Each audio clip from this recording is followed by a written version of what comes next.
BJP Rohingya मुसलमानों को देश से बाहर खदेड़ने की बात करती है, जो बीजेपी रोहिंग्या घुसपैठियों को बाहर करने के लिए CAA कानून लाने का दम भरती है, हर विरोध को नज़रअंदाज करती है, बुधवार की सुबह से वही बीजेपी दिल्ली में रोहिंग्या मुसलमानों को फ्लैट देने वाले बयान को लेकर बैकफुट पर रही। हालांकि शाम तक बीजेपी की तरफ से मामले को संभाल लिया गया, लेकिन इस मसले पर पूरा दिन दिल्ली की सियासत गर्म रही, जिसके आगे भी गर्म रहने के आसार हैं। तो क्या वाकई दिल्ली में रोहिंग्या मुसलमानों को बीजेपी फ्लैट देने वाली है? आखिर कौन कर रहा है इस मामले पर राजनीति? इस वीडियो में आपको सिलसिलेवार तरीके से समझाएंगे। दरअसल ये पूरा विवाद मोदी सरकार में मंत्री हरदीप सिंह पुरी के एक ट्वीट से शुरू हुआ, जिसमें हरदीप सिंह पुरी दिल्ली के रोहिंग्या को बसाने की बात कर रहे थे। उन्होंने अपने ट्वीट में लिखा, भारत ने हमेशा उन लोगों का स्वागत किया है जिन्होंने देश में शरण मांगी। एक ऐतिहासिक फैसले में सभी रोहिंग्या शरणार्थियों को दिल्ली के बक्करवाला इलाके में स्थित फ्लैट में स्थानांतरित किया जाएगा। उन्हें मूलभूत सुविधाएं, UNHCR परिचय पत्र और दिल्ली पुलिस की 24 घंटे सुरक्षा मुहैया की जाएगी। इस ट्वीट के बाद शुरू हुआ दिल्ली में सियासी घमासान। हरदीप सिंह पुरी के इस ट्वीट को लेकर सबसे पहले विश्व हिंदू परिषद ने आपत्ति दर्ज कराई। उनके गृह मंत्री श्री अमित शाह ने 10 दिसंबर 2020 को संसद में दी गई घोषणा को याद कराना चाहता हूं।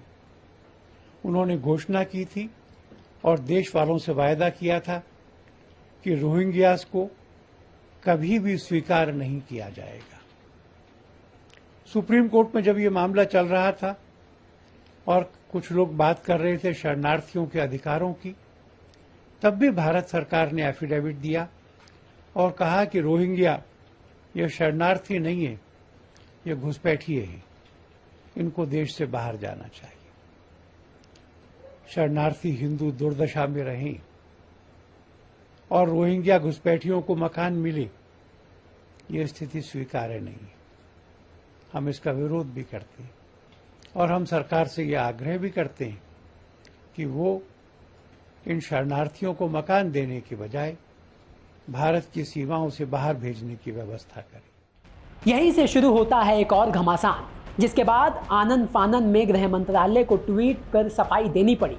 गृह मंत्रालय ने ट्वीट कर लिखा, रोहिंग्या अवैध प्रवासियों को लेकर मीडिया रिपोर्टों के संबंध में ये स्पष्ट किया जाता है कि गृह मंत्रालय ने नई दिल्ली के बक्करवाला में रोहिंग्या को EWS फ्लैट प्रदान करने के लिए कोई निर्देश नहीं दिया है। लेकिन कुछ घंटे के अंदर किए गए उन दोनों ट्वीट ने सियासी गलियारों में हड़कंप मचा दिया। इस बीच गृह मंत्रालय ने पूरी सियासत को दिल्ली सरकार की ओर मोड़ दिया। गृह मंत्रालय ने एक और ट्वीट करते हुए लिखा, दिल्ली सरकार ने रोहिंग्याओं को एक नए स्थान पर स्थानांतरित करने का प्रस्ताव रखा था। अवैध विदेशियों को कानून के अनुसार उनके निर्वासन तक डिटेंशन सेंटर में रखा जाना है। दिल्ली सरकार ने वर्तमान स्थान को डिटेंशन सेंटर घोषित नहीं किया है। उन्हें तत्काल ऐसा करने के निर्देश दिए गए हैं। गृह मंत्रालय के इस बयान के बाद दिल्ली सरकार मैदान में उतर आई और जंग केंद्र बनाम केजरीवाल सरकार हो गई। दोनों एक दूसरे पर आमने सामने हो गए। केंद्र सरकार के लिए इससे ज्यादा डूब मरने के लिए कोई बात नहीं हो सकती कि ये कश्मीरी पंडितों को तो सुरक्षा नहीं दे पा रहे, भारत के गरीबों को ये मुफ्त की सुविधा नहीं दे पा रहे, इनको वो मुफ्त की रेवड़ी लग रही है। रोहिंग्याओं को ये फ्लैट बांट रहे हैं, रोहिंग्याओं को ये 24 घंटे सिक्योरिटी देने का इनके मंत्री ऐलान कर रहे हैं। जो घुसपैठिए हैं उनको MHA की तरफ से ऐसा कोई निर्देश दिल्ली सरकार को नहीं दिया गया कि EWS के मकान में उन्हें शिफ्ट किया जाएगा। जल्दबाजी में, आनन फानन में अरविंद केजरीवाल जी तुष्टीकरण की राजनीति करते हुए जो देश के नागरिकों के लिए साधन है, जो दिल्ली वासियों के लिए साधन है, उसको घुसपैठियों को देना चाहते हैं। तो वहीं इस पूरे विवाद पर केंद्र सरकार के यूटर्न पर दिल्ली के डिप्टी CM मनीष सिसोदिया ने निशाना साधते हुए लिखा, केंद्र सरकार सुबह सुबह जिस खबर को अपनी उपलब्धि बताती नहीं थक रही थी, आम आदमी पार्टी द्वारा विरोध किए जाने पर अब इसकी जिम्मेदारी दिल्ली सरकार पर डालने लगी है, जबकि हकीकत है कि केंद्र सरकार चोरी छुपे रोहिंग्याओं को दिल्ली में स्थायी ठिकाना देने की कोशिश कर रही थी।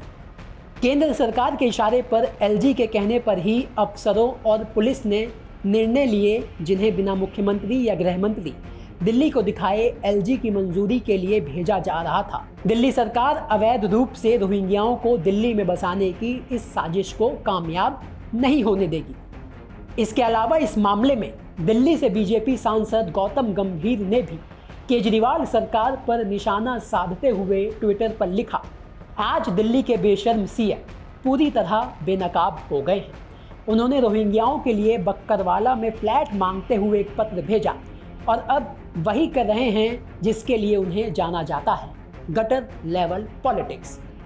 बहरहाल इतना तो साफ हो गया है कि रोहिंग्याओं को बसाने की जिम्मेदारी कोई सरकार नहीं लेना चाहती। अब भगाने की क्या तैयारी है, जंग इसकी बाकी है। ब्यूरो रिपोर्ट, दिल्ली तक।